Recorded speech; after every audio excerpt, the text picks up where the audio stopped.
And then the doors open, they leave. Or you start to tell somebody, and they have an interest and say, "Oh, really? Foundations? I used to work at a foundation," and then they have a chance to explore what that might be.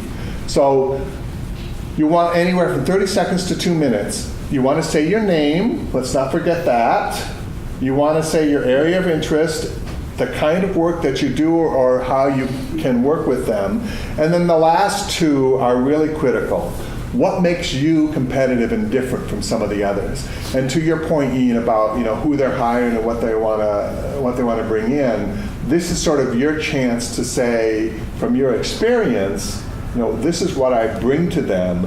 And then the last part is what makes you competitive is number 4, and then what you can bring to them based on. And it's tricky. You don't want to do it in a defensive or a disparaging way of others, but you want to do it in a way that says, I'm really good at fundraising.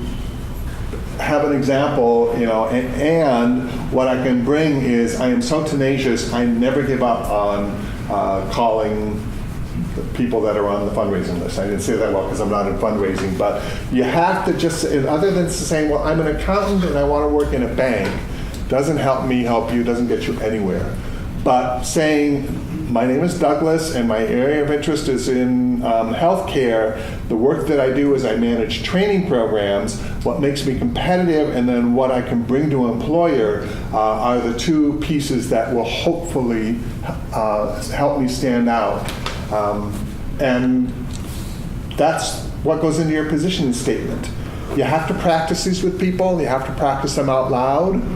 And it's not going to do you any good to write one brilliantly and never, ever say it. And then somebody says, well, what do you do? Well, just a second.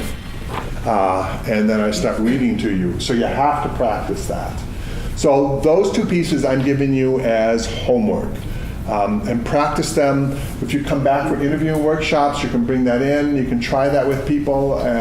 Friends are good for that. They'll have sympathy for you if you're looking for work. Well, can I just try telling you this is what I'm looking for and what I want to do? Did you have a question? No, I can hold one. I have something I just wanted to say. Okay, go ahead and say it. Well, because you hit me with about being at the computer. It took me about 2 months to realize it was an artificial environment that I'm dealing in, and I need to be with some real people. Yeah. So this is the first time I've ever did a job search where I've actually reached out to get some support. Mm-hmm. So, yeah, you have to do that. So if you've crafted your, yes, Greg. Sorry, yeah, just to riff on what you were saying. I've had someone tell me that if you've even seen the posting on Craigslist or online, by the time you've seen it, it's got 200 to 300 hits. So, yeah, it is almost just a total waste of your energy at the time. And it's true is that so often we have to post jobs, we being anybody who has a job in any organization, even though I know I'm going to hire you because you're already here and it's a chance to move up. I talked to the people at Kaiser Permanente, one of the largest employers in California. They've got about 70,000 people.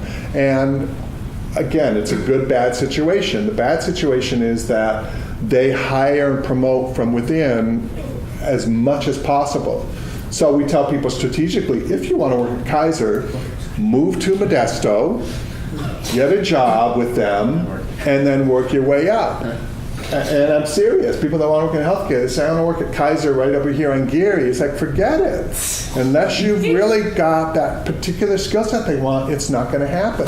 The good news about it is that if you end up working for them, they shared stories. The people that come in working in reception or administration somewhere who want to go into the medical field, they will help them find a way to go from that to doing medical administration, to say doing front and back office work, to being a certified nursing assistant within the organization, working directly with patients, and so on and so forth. They will do that. They've got that commitment to their staff, and they admit that. So that's something, and this is just an example, that's something if somebody was in healthcare and they're researching Kaiser, that's the sort of thing they want to find out.